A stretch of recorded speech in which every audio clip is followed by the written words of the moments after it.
Addiction never affects just the addict. It affects all of us. Recovering from addiction and alcoholism is also a life-changing battle for families dealing with a loved one's addiction. Numerous programs support addicts as they reclaim their lives, while their families face their own challenges without the same guidance. You're listening to Voices in Courage with KL Wells, where we transform the lives of the families and loved ones of addicts and alcoholics from surviving to thriving in the midst of chaos. Tune in as we highlight vulnerable stories of families who have addicted relatives and friends and learn how they have dealt with the challenges of isolation, desperation, and shame. If you are seeking ways to live your best life, then we welcome you into this safe space. Be a part of change today with your host, KL Wells.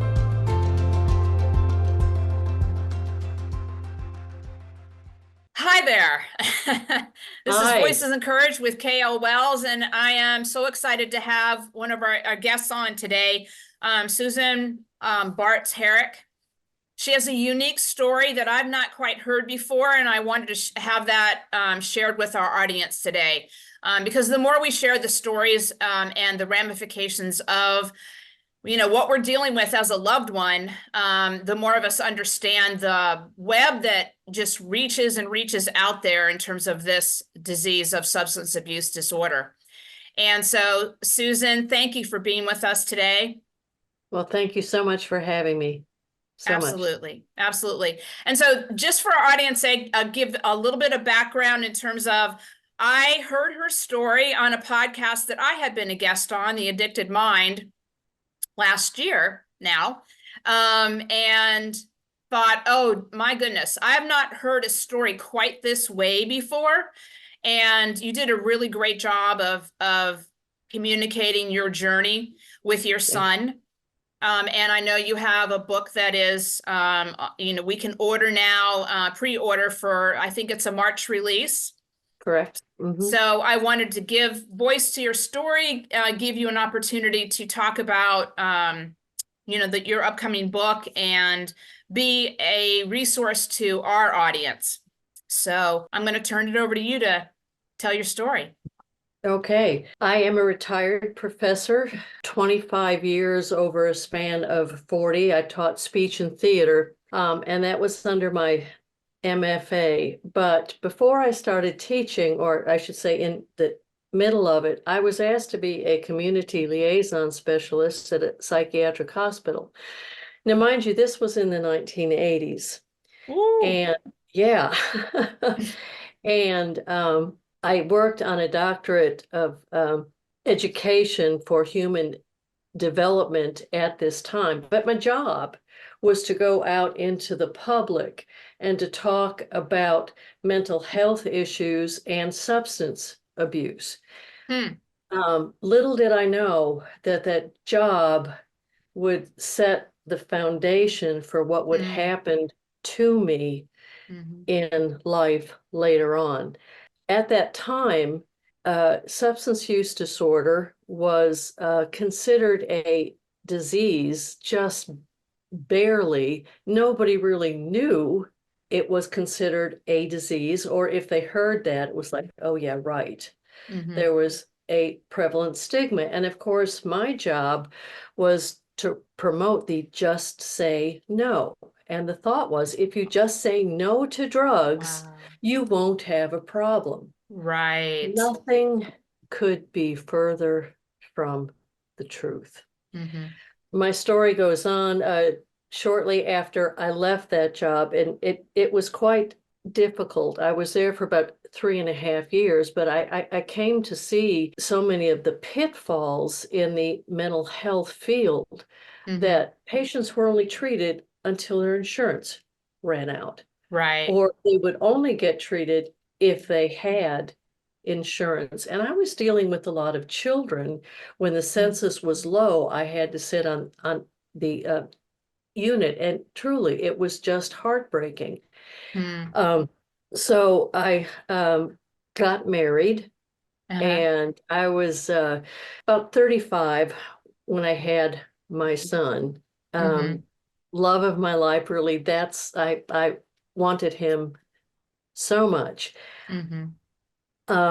I perhaps knew better than to marry his father. I saw some challenges there with alcohol. I did not know at this time that there were 13 precursors to addiction. Oh. Yeah, and that my Hmm. son was born with those. Hmm. Genetics is only a small part. There are neurological precursors,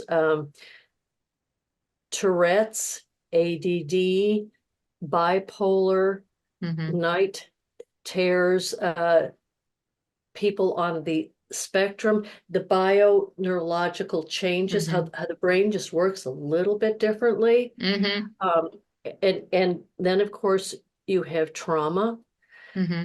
and social confidence issues. Hmm.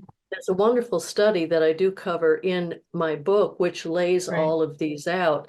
Okay. Um, uh, because yes, my book is a memoir, Hmm. but it also delves into the science of substance use disorder. Hmm. Because I knew I was writing out of my field of expertise, Hmm. um, I knew I had to document everything. So I've got about 9, 10 pages of footnotes, 12 pages of bibliography. So if anybody really has any questions, all of the Hmm. sources and everything that I say is Hmm. right there. But Fantastic. uh, getting back, my son never slept. Mm. He was just boom on fire. Hi, mom, how are you? I mean, from the get-go. And I was going in my late 30s. I need some sleep. He stopped taking naps when he was 2 years old. Hmm. Our These sons were were pretty similar, okay. and I was 34 when I had him. So there's Okay. some, similar things here. And I was married, Sam's dad, my son, I didn't know was an alcoholic, and Hmm. suffered from post-traumatic stress from, Vietnam. So Wow. that didn't Okay. Yeah. reveal itself until later. Right. So and Sam was go, go, go all the time too. So this is really, you're the first mom I've talked to that's had such a similar story. It's a little Okay. woo woo. Anyway, I could only live with his father's behavior only so long. So Hmm. at the age of 10, I said, I can't deal with this. So Luke had some more of the precursors, the trauma Hmm. of losing his family, losing his father's very nice income. I had to go back to work. We lost the house. Truly, if it wasn't for my sainted mother, we would have been homeless because his Right. father had lost everything, unbeknownst to me. I started to watch my son's grades decline. Also, too, he had a hard time focusing. Yeah. We had him tested when he was quite young, and they said, he's got an IQ of about 140. This is a very, very smart kid, but Hmm. he is very shy and nervous when it comes to timed testing. Hmm. He just gets very anxious, and they Yeah. said, we're not medical professionals, we're educational testers, but we will tell you he probably has ADD. It looks Hmm. like he might have Tourette's syndrome. Hmm. They asked me if he had night terrors growing up, and I said, oh, yeah. Hmm. Um, and they just told me to be cautious and to work with him because even though he had the high IQ, Hmm. some things did not come naturally to him, like reading. Sure. Um, so anyway, our world exploded when he was 10 years old, and he started getting very depressed. Hmm. And he went through puberty like overnight. One Hmm. night I was looking at the coffee table and said, where did those hairy legs come from? They were not there yesterday. It just Wow. happened quick, which early onset puberty is another precursor. Hmm. Why? Is because these hormones just hit the brain, and the brain has a hard time trying to figure it all out. Sure. What I did not know during this time was that there was a company called Purdue that had Hmm. introduced this brand new drug, which was a miracle drug, as they called it, for pain. And the drug's name is Oxycontin. During those early years, the medical profession was passing it out like Pez. Right. And at that time, Luke was complaining about a sore back. I just thought he was sitting in his chair too much in his room. We had it checked out. He had a pilonidal cyst. Hmm. He had to have surgery, and his whole demeanor just changed after surgery. He came out of this depression and he was happy, and and I didn't think anything of it. And then he had a sprained thumb, and he was given Percocet, which is a form of the Hmm. Oxycontin, Hmm. wisdom teeth out, boom. And before I knew it, from the age of 13 to Hmm. 16, Hmm. he had a dependency on Hmm. this drug. Yeah. In the meantime, I had taken to a couple psychiatrists, and they said, well, he's bipolar. I bought into that because, it explained his kind of crazy behavior. Hmm. And of course, they tried him on Depakote and Seroquel and all these other drugs, which totally sent him truly crazy, Right. until one day I just said, something is not right here. Hmm. So I took him back to a psychologist that I knew, and they said, Susan, listen, your son is depressed. He's got himself dependent on any substance he can get his hands on, so he feels okay. Hmm. And since it is Oxycontin, he needs a drug to help walk him off, which is called Suboxone. Hmm. And I said, well, fine, where do I get it? And he said, Hmm. well, that's the problem. It's very difficult to get. And I was just floored to find out that there were only 3 MDs in the entire state of North Carolina at that time that could write out a prescription for Suboxone, because doctors had to take an extra 8 hours in order to be able to prescribe this drug. And at first, they could only have 10 patients a month that they could see. And I said, well, what sense does this make? They pass out this drug like crazy, Hmm. and then boom, you know, only a few. Well, I found out that, a public policy created in 1914 called the Harrison Act. Yeah, I Hmm. mean, this is 2024. In 1914 laid the platform for that, and the medical community public policy is still based on that law. We did find somebody to give him Suboxone, and all of a sudden he started getting to be my son again. I thought everything was going to be great, and Can you suddenly, give me time frame wise when this was, Susan? sure. This was in the mid 2000s, from about 2002 to 2009. Okay. Okay. Hmm. And then in 2010, tragedy struck. My son was in a near fatal car accident. Hmm. Okay. He was almost 19 years old, and how he survived, the doctors don't even know. His body was crushed. He had 27 broken bones, a Oh. burst T fracture. Mm. He was driving down to Florida to take care of my mother for a while, because Grandpa had just died 3 weeks earlier, and his car. He had an old Range Rover, and it was stuck in a high position. He turned a corner, and the car rolled and rolled, and he went out the Wow. side window. Yeah. Wow. By the grace of God himself, Luke survived. I mean, I was standing in his bed for a week Hmm. watching ventilator, breathe for him. Mm-hmm. And when they finally said that he would make it, I remember distinctly walking out of the room one day and I looked over and there was morphine, Dilaudid, fentanyl, all Right. of these narcotics dripping into him to keep him alive. Right. And I knew we were going to have a much bigger fish to fry after this was all over. And that is exactly what happened. And that is what the Yeah. majority of my book Yeah. is about, because some doctors in Florida had him up to 800 milligrams of Oxycontin a day for the pain. Mm-hmm. And then public policy changed. And then said, oh, we can't treat you anymore.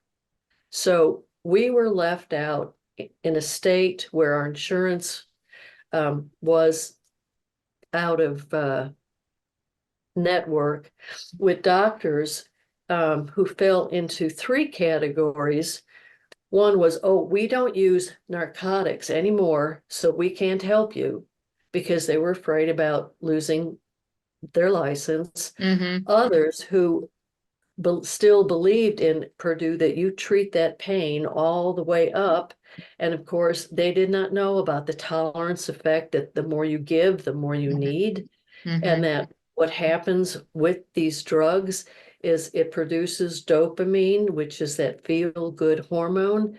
Mm-hmm. But in doing so, coming from an artificial source, the brain no longer produces it itself. Mm-hmm. So when the drug is not there, the brain starts to think it is going to die. And Right. that's where the withdrawal, and that's where the crazy actions come from, because people Yeah. are just trying to keep themselves from going through this horrific withdrawal. And I'll Mm-hmm. get Mm-hmm. more on that in a little bit. After 18 crazy months, we finally figured things out. I had to use the tough love. I already had a girlfriend who walked in and found her son overdosed. Mm-hmm. And I could tell with what I was seeing, I had to bring myself out of denial. I mean, no Yeah. parent wants to say, my child is addicted to drugs. Mm-hmm. But unless we get out of the denial ourselves Right. and say, my child is in trouble, something Yeah. is going on and has happened to their Mm-hmm. brain. This Yeah. is a disease, and I need to Mm-hmm. step in to help them. You can't control it, you didn't cause it, and you can't cure it. But there Mm-hmm. are ways, like I said, 18 months, and I found a needle in his car, and one morning it just hit me. I walked in his room and Mm-hmm. said, honey, I'm going to give you 24 hours to move out of this house. No credit Mm-hmm. card, no car, no money, nothing. Mm-hmm. And I will get a court order to enforce that. And I Mm-hmm. meant it. I Mm-hmm. meant it, because deep in my heart, I knew I was probably going to find, I knew he was probably going to die because Yeah. of this. I just did not be the one to find him. Right. I said I could take getting a phone call, but I cannot take finding you that way. Yeah. So you're out, or I find you a year-long treatment center, because by Mm-hmm. that time I had come to learn that it takes the brain about a year in order to heal and to start making its own dopamine. Mm-hmm. And I said a year-long treatment center, sobriety house, as far away from North Carolina as we can get. Mm-hmm. Because as long as you're still around your same playmates, play Mm-hmm. toys, and playgrounds, you're going to Mm-hmm. want to do the same play actions. Mm-hmm. I walked out of my room, went in my study, and 10 minutes later, I heard his door opening, and I was ready for the explosion, which happened many times. And instead, he just sat down and he cried. Mm-hmm. He said, Mama, I have tried to stop so many times. I hate myself for what I've done.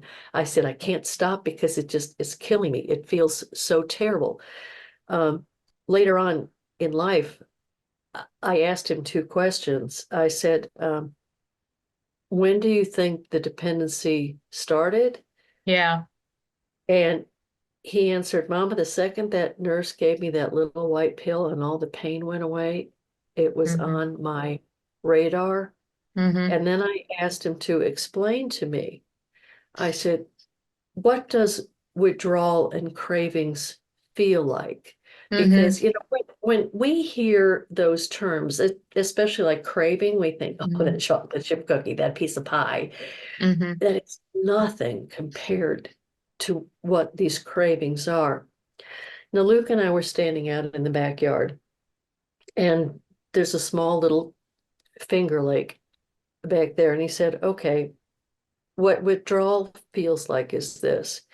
If somebody pours gasoline on you and lights you on fire, and he said, Mm-hmm. every single part of inside of you and outside, from your hair fibers, your eyeballs, your toenails, your heart, everything is on fire.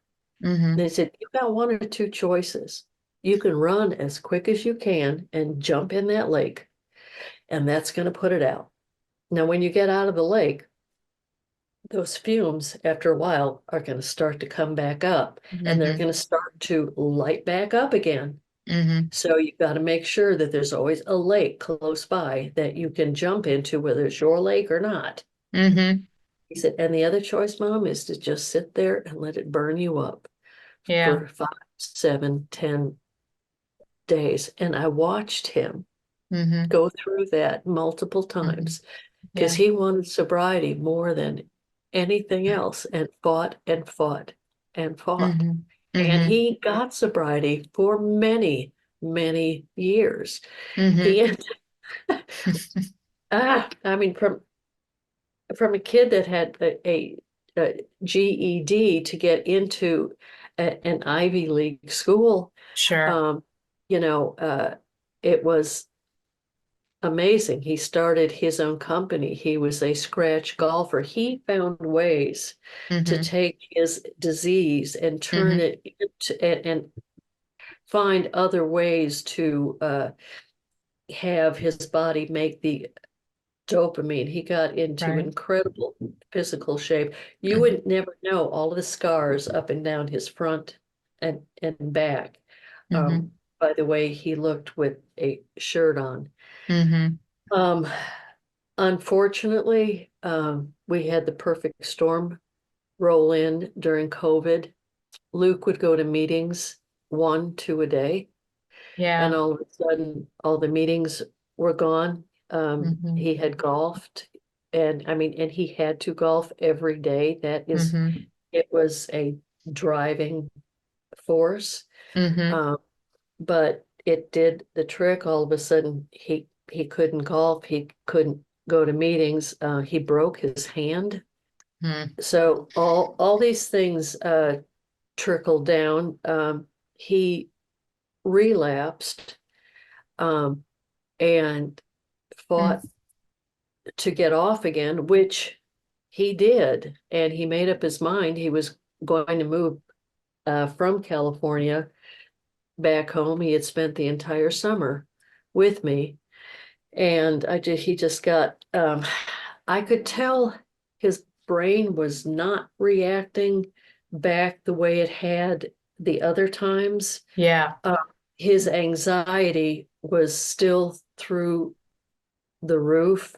Mm-hmm. And unfortunately, when he got back to California, he asked his friend for a Klonopin or a Xanax. And what he got was a pill, which was pure fentanyl. Yeah. He was gone within 36 hours after he went home. Wow. Yeah. There's way too many parents, grandparents, that have experienced this journey. I mean, my son actually was just finishing 8 months of, I can't even tell you how many rehabs, and starting back to work today. Our sons were about the same age. Um, and there's just, there has to be a way for us to kind of hold the space for their journey, and ours also. Oh, yeah. And so I believe that everything is to serve a higher purpose. Me too. And And so I certainly believe that Luke's journey is to serve a larger purpose than just telling the story of his demise and the trauma of this dealing with the disease. And so I am super curious, Susan, throughout all of this, because before we got on here, we were talking about, 20 years of dealing with this and the trauma that it's been for you and the stress and the worry and all the things that we as moms in particular and dads deal with the kids that we love that are dealing with this disease. At what point did you get clear that it was really important for you to take care of yourself? I tried to during the process. I loved my job. I loved working with kids. But when you've got somebody whose life is constantly at risk, and I should mention during this time, I set up hospice 5 times in 4 years. My mother, my father, and 2 of my good friends, all dying of cancer. I was the one taking care of them. I think a lot of us go through these years of being the thin slice of bologna in the sandwich of life. Right. We're taking care of the kids. We have parents, friends. I wanted, I always tried to exercise and take care of myself, but I won't lie to you, Kate. My focus was really on trying to keep him alive. I did in 2018 have a wake-up call. Okay. Something just kind of exploded in my head. My ears started ringing, and I was told I had PTSD. Yeah. Like, what a surprise. Yeah. Yeah, Lord. and so I did, letting go of something you cannot control. And I think this is one of the biggest things that I learned from Luke and from some of the treatment centers, was to ask myself the 3 C's whenever I would just get crazy. Did I control this? The answer is no. Let it go. Can I cure this? No, you can't cure this. It is a chronic disease which will be with them forever. They can't cure it. Let it go. The biggest one, can I control this? Yeah. You cannot control substance use disorder. What is unfortunate for SUD and OUD is when you have diabetes, which is a chronic disease, when you have heart disease, chronic, there are all these medications, doctors, plans there to be able to help you, to be supportive of you.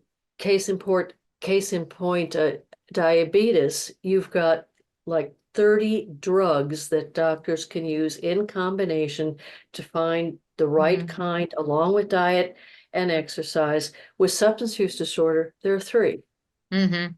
And there is very little research. Now it's starting to grow more because, okay, we are losing 300 young people a day. A day. Right. And it's not just because the fentanyl is coming over the border. Yes, that is a big cause, but it's also because public policy and the medical industry. Notice I didn't say profession, but the medical industry has a stigma, and they don't want to treat people. They're afraid what's going to happen to their license because of all these archaic laws. Mostly they do not understand substance use disorder. Of all of the tens of thousands of DOs and MDs that we have in this country, only 7,000 of them have a specialty in addictionology, who truly understand how it affects the brain. Yeah. And so, That's a huge difficulty. yeah, I mean, I hear the frustration in all of this, and I live the frustration to a certain extent. And I want to go back to when you said you kind of had that wake-up call in 2018. Mhm. What did you do with that wake-up call that was your journey? I had to look at myself and life realistically, Mm-hmm. separating my son's journey Mm-hmm. from mine. Mm-hmm. My son and I, over that accident, kind of had a crisis bonding, and I had to look at that and open that up to see what was his responsibility, Mm-hmm. what was mine, and Mm-hmm. how I could better take care of myself. I'm sure you probably have even used this example on the airlines when they say, in the case of turbulence, Right. Mm-hmm. grab your mask first and put it Mm-hmm. on, because if you don't, you're not going to be able to help anybody else. That took Right. me a long time to really get that message, but then I realized I had to put this in the higher power hands. Mm-hmm. Um, I saw how much my son wanted health. I also saw he was a young man that wanted to fit in and be like everybody else, Mm-hmm. coming out of denial for both him and especially me, Yeah. um, that I don't care what other people think. Mm-hmm. One of the most painful parts of this entire process is at Luke's memorial service and at his wake, were of how many people couldn't look me in the Yeah. eye, Right. and they were ashamed for me. I'm not ashamed of my son. Right. He Right. had a disease, Mm-hmm.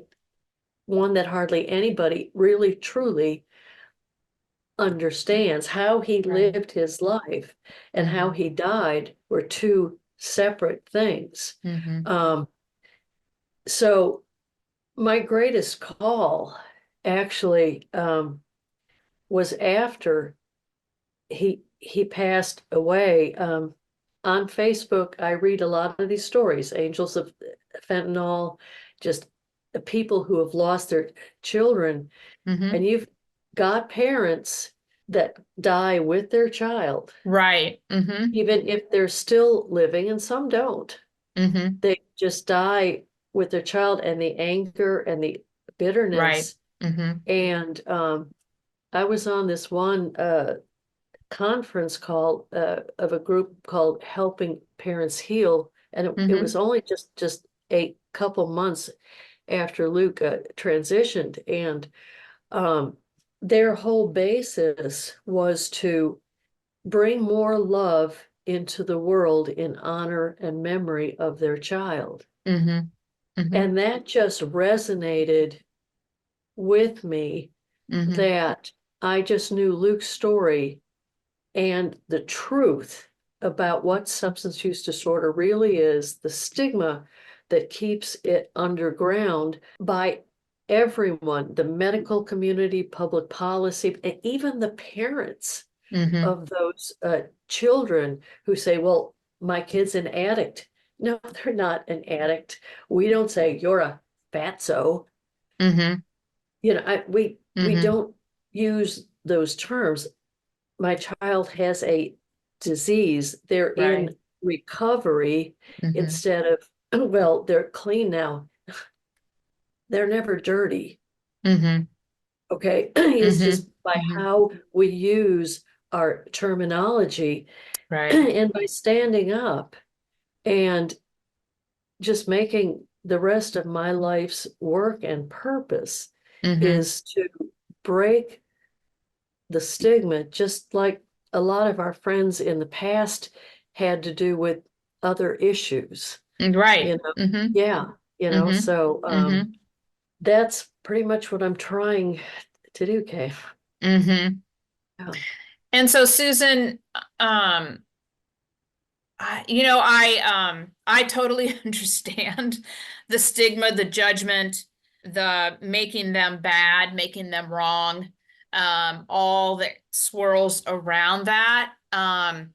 And we, you know, in the loved ones community, we talk a lot about breaking the stigma or shattering the stigma or whatever along those lines, which is really asking people to suspend judgment, Right. And be compassionate, and more understanding of the fact that this is a disease, that it rewires your brain, that it Yes, it does. hijacks you. And the Yes, it person does. that is, you know, in using at the time is absolutely not the person they are when they're not using. Absolutely. So they're completely two different people. And yeah, so there's a lot around that. What I am really curious about, because I've been kind of wrestling with this myself, is if we're shattering stigma and the judgment and all that kind of swirls around this, what are we actually creating? Can you imagine the world in which stigma doesn't reside? I would like to see it. Can you describe it? Can you imagine it? I think your term compassion kind of encapsulates it. You know, I mean, we are so quick to judgment. We are so quick to accept a belief system, a norm, without thinking it through. Mm-hmm. And when you take a look at all of the large stigmas that are being shattered, race. I mean, how many people had to die in such tragedies to get the attention? The LGBTQ community. So many of my friends, you know, were just afraid to come out Yeah, with their love, you know, and right. until there was a fight. Now, what we are hoping to do is my book is called Slow Dancing with the Devil, because that's what we were doing. One of Luke's very close friends, matter of fact, it was his best friend, was so shattered after losing Luke. He is an actor out in Hollywood.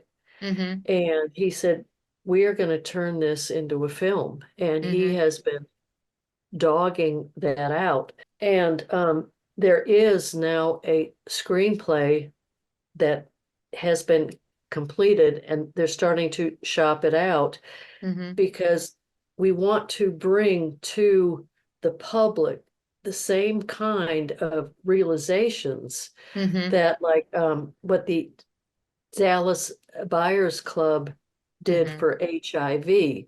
Not be ashamed to take it on, to speak freely, to speak with love and without judgment. And I think it takes a introspection to be able to take a look at our own belief systems and really Absolutely. examine them ourselves. Am I reacting to something I just heard or to a social norm? Or is this really true? I know I had that evolution in my life because so like I said early on, just say no. A disease, yeah. You know, Yeah. yeah, okay. Oh, karma, got that one.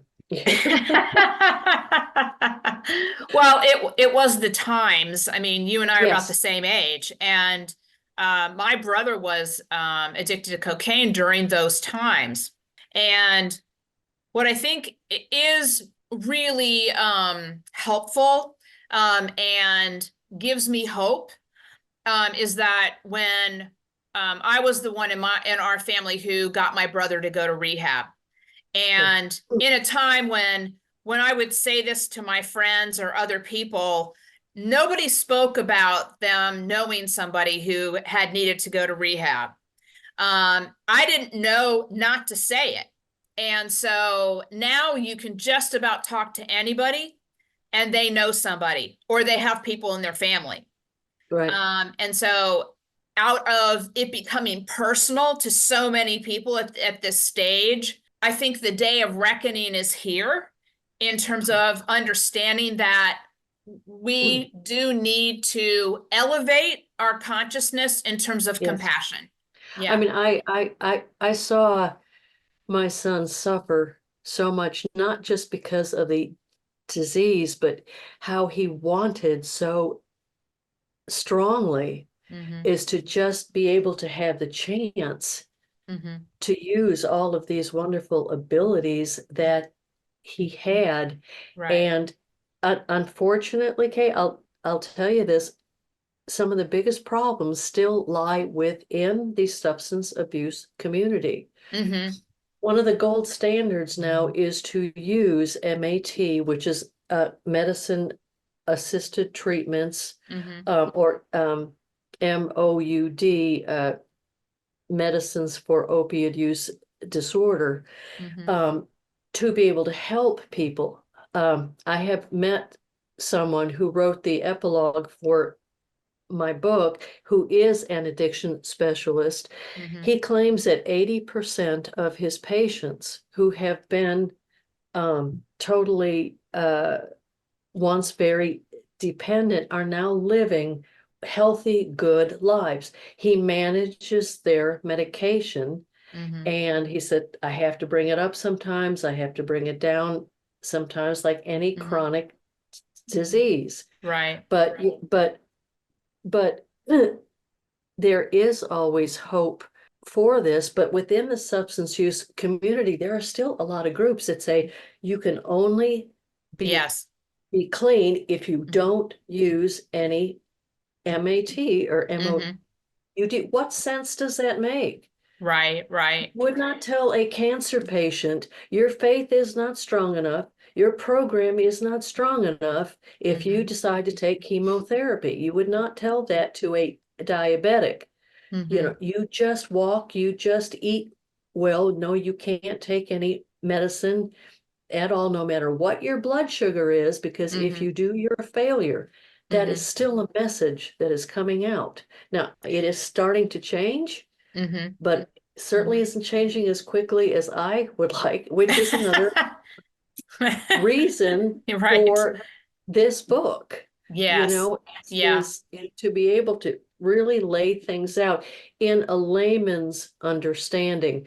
Mm-hmm. I can read medicalese with a dictionary. I'm Yeah. fortunate I have friends who translate for me. There Mm-hmm. is a lot of really good information coming out, but it's Mm-hmm. laying in journals that is written in 16-year grade language. It needs to come down to 7th or 8th grade, and that's what I tried to do. Yeah, which is so, so important. Yeah. I mean, I think the foundation of all of this is unconditional love.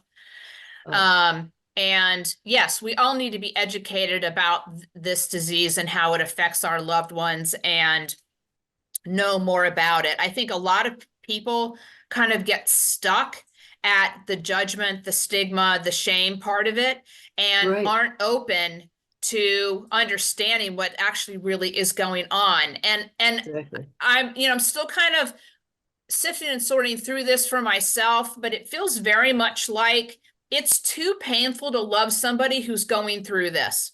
I mean, It this is. requires you to love deeply at levels that most of us are not prepared to do in a way that is healthy and whole. I told Luke, I will help him, I will support him as long as he remains on his program. Mm-hmm. And I said, if you go off, then you're on your own. It will break my heart, but mostly it will break yours. Right. So I learned how to make that separation, and I had to do it a couple times by saying no, Mm-hmm. by and by saying no without feeling guilty. Yeah. Yeah. That took me Okay, quite a while. right. Mm-hmm. Okay, if you want to go out and get drunk, good. Bye. No car, no keys, no money, no anything. Goodbye. Mm-hmm. And of course, then I go home and I pray. You know, Mm-hmm. um, Mm-hmm. I was fortunate, Kay, I'll tell you, because thanks to my mother, we had the finances to Mm-hmm. be able to send him away to places that could help him. Right. And I cried many times for the mothers that didn't. that Right. don't have, well, I can't send them, they can't stay around the same behaviors, Mm-hmm. you know. Mm-hmm. I could send him away. A lot of other people can't. Right. And this is why we have to effect policy change. We have to effect insurance. There are so many things broken about the mental health Mm-hmm. system. Mm-hmm. Um, but if we don't just start standing up, screaming about it, drawing attention to it, Mm-hmm.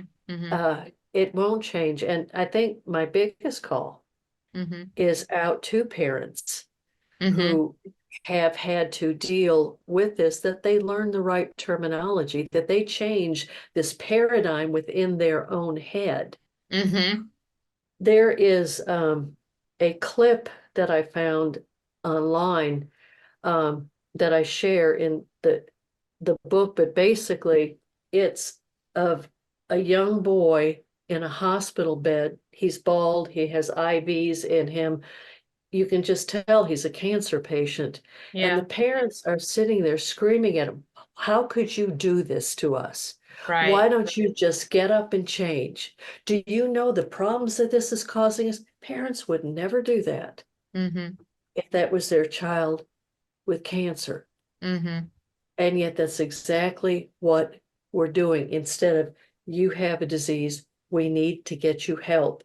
You have to have help, but you have Mm-hmm. to want it first. And if you do, let's follow these avenues and how Mm-hmm. to get the best kind.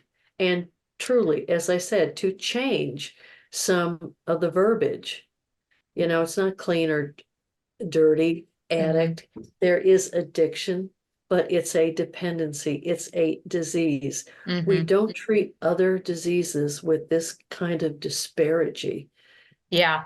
Well, and we I don't think change people. I think there's a very small percentage of people that understand the brain health piece of this, in that this disease reorders your Yeah, brain.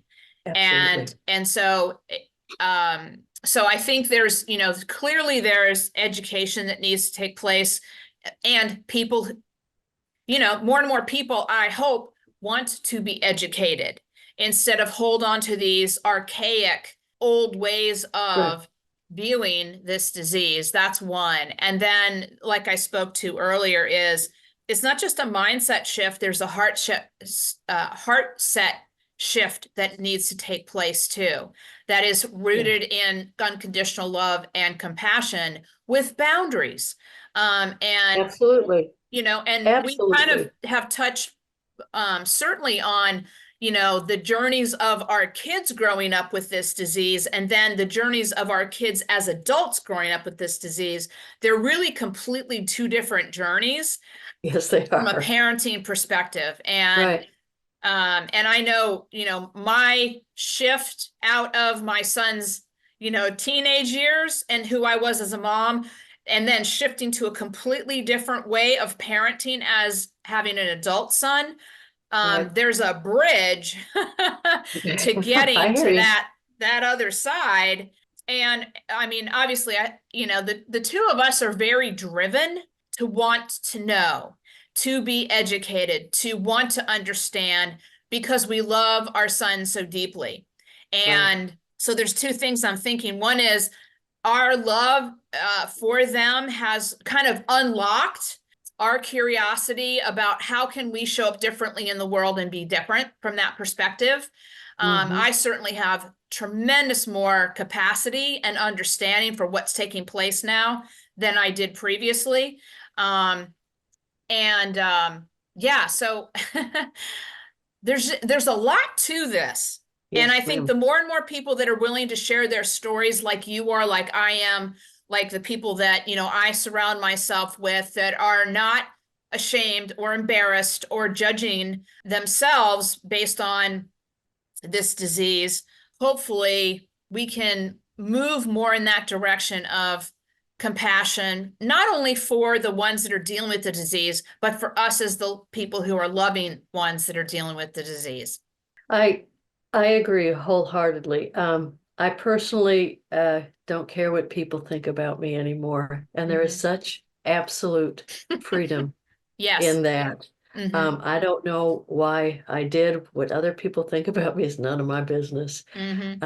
I just want to make sure that there are less and less of these phone calls that break your heart, because it rips your heart right out of your chest, and to edify, enlighten people on this. And thank you for giving me the opportunity to be able to do this. Truly, I'm very grateful. Absolutely. And what I want you to do, because we're really kind of running up against the edge of our time together. This went fast.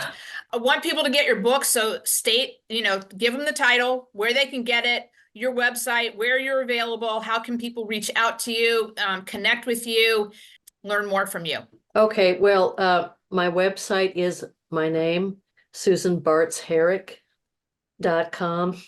The book is on there, but you can pre-order through Amazon. It is published by McFarland, and it is on their website too. They are a highly acclaimed academic publisher, and I'm under their exposit print. Yeah, it was quite an honor. That's great. Yeah, I was going to self-publish if I had to, but they picked me up. And SB Herrick 13 at Hotmail, and I encourage anybody to write or to get up with me. It is my job now, in my son's name, in his memory, in his honor, to help as many people as I possibly can. So thank you. Absolutely. And we're so grateful for you to have the strength to have your voice, and write your book, and hopefully have a movie out there that will, again, continue to push the envelope of our societal understanding of this disease, and push the envelope of our compassion around this disease. What have we got to lose, Kay? What have we got to lose? Nothing. Nothing. Yeah, exactly. Nothing. And everything to gain at this point, really, truly. Absolutely. Absolutely. Yeah. So thank you so much for your time and your heart and your story and who you are in the world as an advocate and a writer and an influencer in this space. I'm very, very grateful to have listened to that podcast and heard your story and have you join us today. So thank you so much, Susan. Thank you. Thank you for joining us in this episode. We hope this discussion gives you the empowerment you need during these challenging times. Remember, there is always light after darkness. For more inspiring conversations like this one, subscribe to the show at voicesencouraged.com/podcast. We encourage you to share with your friends and family going through similar situations, so we can continue to build a strong community of hope and possibility. Start your life-changing journey today. Join our community at voicesencouraged.com.